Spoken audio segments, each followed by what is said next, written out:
Assalamualaikum warahmatullahi wabarakatuh. Kami di sini dari kelompok 6 ingin mempresentasikan mengenai cash flow analysis.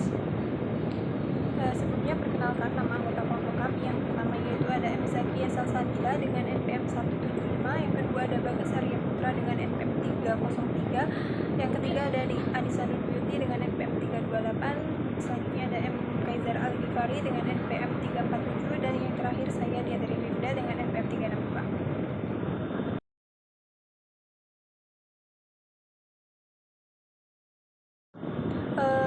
Selanjutnya di sini ada pengertian uang tunai atau kas, merupakan saldo sisa dari uang kas masuk dikurangi dengan arus kas keluar, yang dimana ini berasal dari periode-periode sebelumnya.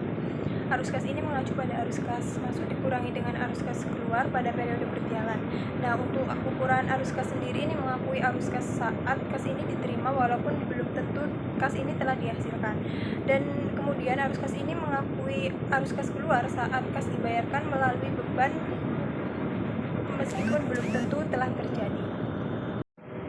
Selanjutnya yaitu ada laporan arus kas, di mana tujuan dari laporan arus kas adalah untuk menyediakan informasi arus kas masuk dan arus kas keluar untuk satu periode. Dalam laporan arus kas ini melaporkan ukuran arus kas ini untuk 3 aktivitas utama dalam aktivitas usaha. Yang pertama yaitu ada aktivitas operasi, pendanaan, dan juga investasi. Nah, dalam analisis laporan keuangan ini mengakui akuntansi aktual, di mana perusahaan ini mengakui pendapatan saat dihasilkan dan beban aset terjadi. Hal ini tuh berbeda dengan akuntansi berbasis data, maksud saya berbasis kas, karena dengan demikian analisis arus kas ini masuk dalam arus kas keluar perusahaan merupakan salah satu pekerjaan investigasi yang paling penting. Nah, analisis ini juga membantu kita untuk menilai likuiditas, solvabilitas, dan juga fleksibilitas keuangan.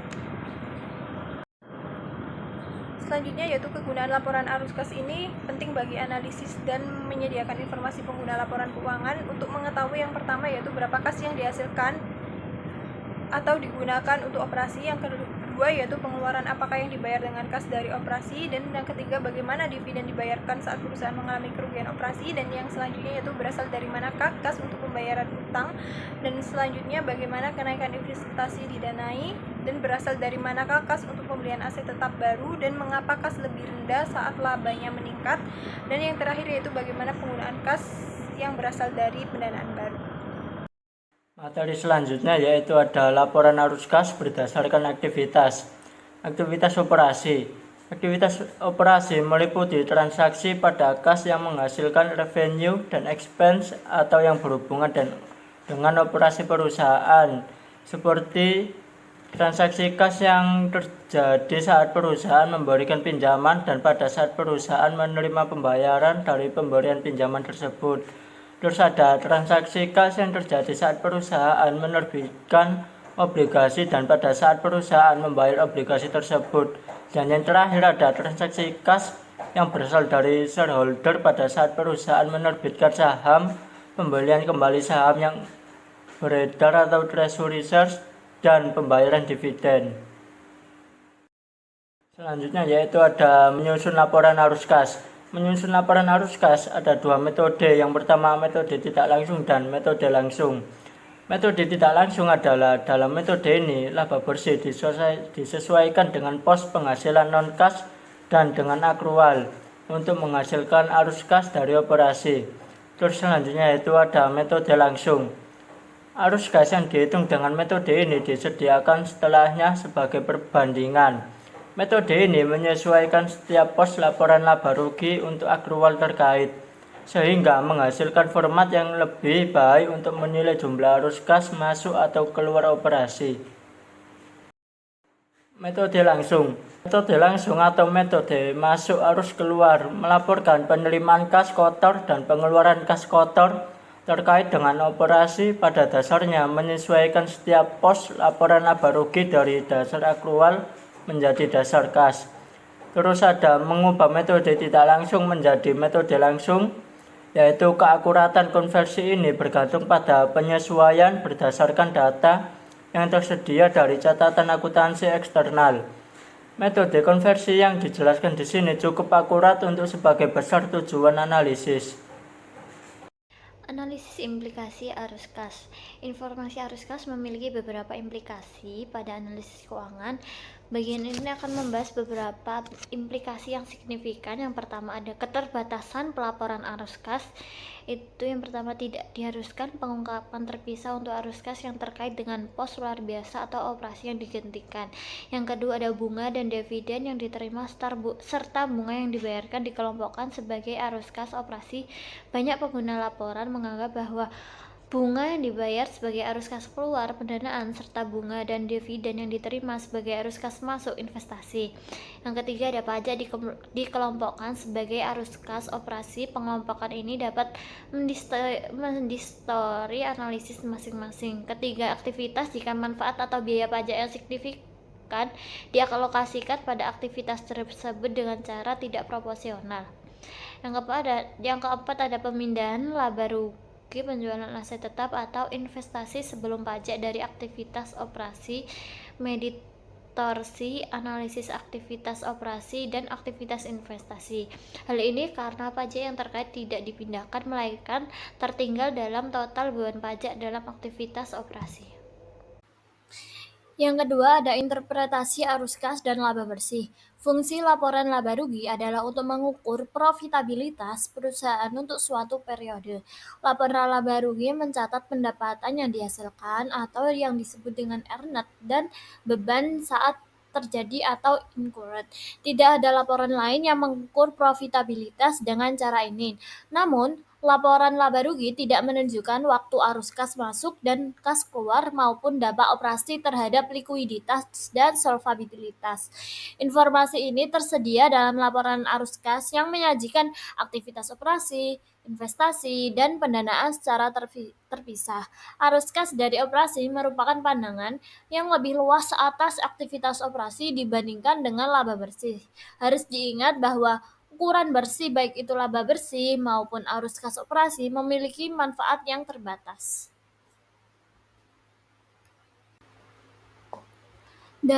Selanjutnya, analisis arus kas. Dalam mengevaluasi sumber dan penggunaan dana, analisis harus berfokus pada pertanyaan-pertanyaan seperti berikut ini, yaitu apakah pengganti aset didanai oleh dana eksternal atau internal, dari manakah sumber pendanaan harus untuk ekspansi dan akuisisi bisnis, apakah perusahaan bergantung pada pendanaan eksternal, apakah kebutuhan dan kesempatan investasi perusahaan, apakah persyaratan dan jenis pendanaan, dan apakah kebijakan manajerial seperti dividen sangat sensitif terhadap arus kas. Selanjutnya ada kesimpulan analisis dari arus kas. Nah, analisis laporan arus kas memungkinkan kita untuk menilai kualitas keputusan manajemen dari waktu ke waktu dan dampaknya pada hasil operasi dan posisi keuangan perusahaan. Jika analisis meliputi periode waktu yang panjang, analisis tersebut dapat menghasilkan pandangan atas keberhasilan manajemen dalam bereaksi terhadap perubahan kondisi usaha dan kemampuan manajemen untuk menangkap kesempatan serta mengatasi kesulitan. Kesimpulan analisis arus kas meliputi di mana manajemen menggunakan sumber dayanya, di mana manajemen mengurangi investasi, dari mana kas tambahan dihasilkan, serta di mana klaim atas perusahaan dapat dikurangi. Kesimpulan juga terkait dengan penggunaan laba dan pilihan investasi arus kas. Analisis juga memungkinkan kita untuk menyimpulkan ukuran, komposisi, pola, dan kestabilan arus kas pada operasi. Selanjutnya ada pengukuran arus kas alternatif.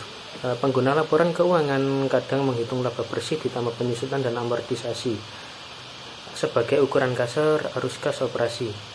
Satu bentuk pengukuran ini adalah laba sebelum pajak, bunga, penyusutan, dan amortisasi yang populer. Namun, pengukuran ini memiliki beberapa masalah sebagai berikut. Yang pertama ada penambahan kembali penyusutan. Terkadang diartikan beban penyusutan bukanlah beban yang sah. Ini tidak benar. Pengguna aset jangka panjang yang dapat disusulkan adalah beban real yang tidak bisa diabaikan. Kemudian kelemahan yang kedua ada beberapa mengartikan penambahan kembali penyusutan menunjukkan bahwa ada kas yang dikeluarkan untuk mengganti aset panjang. Ini juga tidak benar.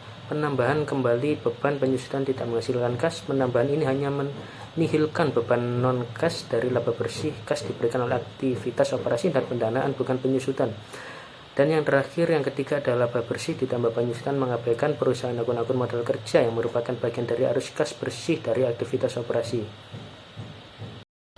Selanjutnya ada perusahaan dan kondisi ekonomi. Neraca menjelaskan aset perusahaan pada satu titik waktu tertentu dan sumber pendanaan aset tersebut. Laporan laba rugi menggambarkan hasil operasi untuk satu periode waktu. Laba meningkatkan aset termasuk kas dan aset non-kas atau lancar dan tidak lancar. Beban merupakan konsumsi atas aset atau munculnya kewajiban. Dengan demikian, laba bersih terkait dengan arus kas melalui penyesuaian pos-pos neraca. Ya, selanjutnya mengenai arus kas bebas, menjadi turunan analisis laporan arus kas yang bermanfaat adalah perhitungan arus kas bebas atau free cash flow. Itu sebagaimana ukuran analisisnya, komponen-komponen perhitungan tersebut harus diperhatikan motivasi tersembunyi dalam laporan komponen yang digunakan. Untuk menghitung arus kas bebas terkadang mempengaruhi manfaatnya meskipun tidak ada kesepakatan atas definisi pasti arus kas bebas.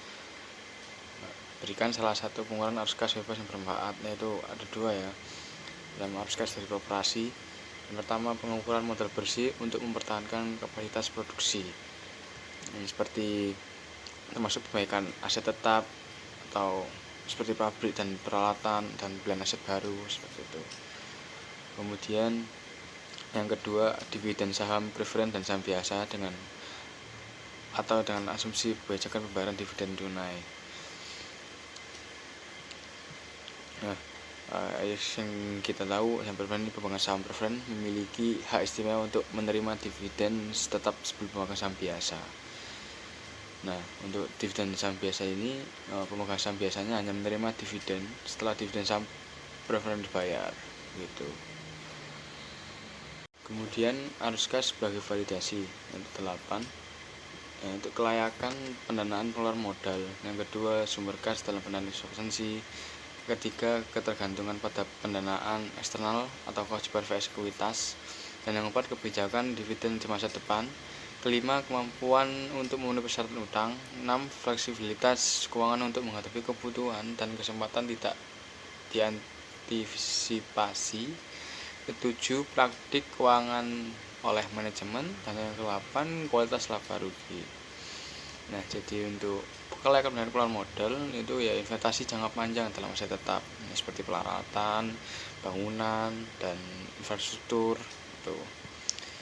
Yang kedua yang mengenai sumber kas dalam pendanaan ekspansi ya. Jadi ekspansi bisnis yang seringkali membutuhkan dana besar, baik untuk membuka cabang baru, meningkatkan kapasitas produksi, atau mengakuisisi perusahaan lain gitu. Yang ketiga yaitu ketergantungan pada eksternal, kewajiban vs ekuitas. Itu perusahaan sering memilih antara utang kewajiban dan ekuitasnya untuk mendanai operasinya. Dan yang keempat, kebijakan dividen di masa depan, itu ketersediaan arus kas operasi. Apakah perusahaan ini mampu membayar dividen kepada pemegang sahamnya itu. Dan yang kelima, kemampuan untuk memenuhi persyaratan utang, yaitu ini meliputi persyaratan bunga dan pinjaman yang harus dipenuhi perusahaannya. Dan yang keenam, fleksibilitas keuangan untuk menghadapi beban dan kesempatan terduga. Nah, kemampuan ini dalam menanggapi peluang atau tantangan tak terduga seperti akuisisi peluang bisnis baru atau menghadapi krisis likuiditas. Yang ketujuh, praktik keuangan manajemen. Praktik keuangan yang baik ini melibatkan alokasi sumber daya yang tepat dalam pengelolaan utang yang bijak dan menjaga arus kas yang stabil ya pasti. Dan kedelapan, kualitas laba rugi. Kualitas laba ini bisa diukur seberapa konsisten dan stabilnya laba yang dihasilkan oleh perusahaan, serta apakah laba tersebut didukung oleh arus kas nyatanya. Nah, kemudian arus kas khusus. Nah, ada dua rasio yang digunakan untuk menganalisis aliran dana perusahaan. Yang pertama, rasio kecukupan arus kas. Yang ini merupakan ukuran kemampuan perusahaan untuk menghasilkan kas dari operasi yang cukup untuk menutupi pengeluaran modal, investasi dalam persediaan, dan dividen tunai. Itu untuk menghilangkan pengaruh siklus dan pengaruh acak-acak yang lainnya. Biasanya digunakan total 3 tahun untuk menghitung rasio ini. Nah, untuk perhitungan rasio itu jumlah kas dari operasi selama 3 tahun dibagi jumlah pengeluaran modal ditambah penambahan persediaan dan ditambah dividen tunai selama 3 tahun. Dan yang kedua itu rasio investasi kas, yang merupakan ukuran atas persentase investasi dalam aset yang mencerminkan kas operasi yang ditahan dan diinvestasikan kembali dalam perusahaan untuk mengganti aset dan pertumbuhan operasinya. Nah, rasionya ya dihitung arus kas operasi dikurangi dividen dibagi aset tetap kotor ditambah investasi dan ditambah aset lain dan ditambah modal kerja.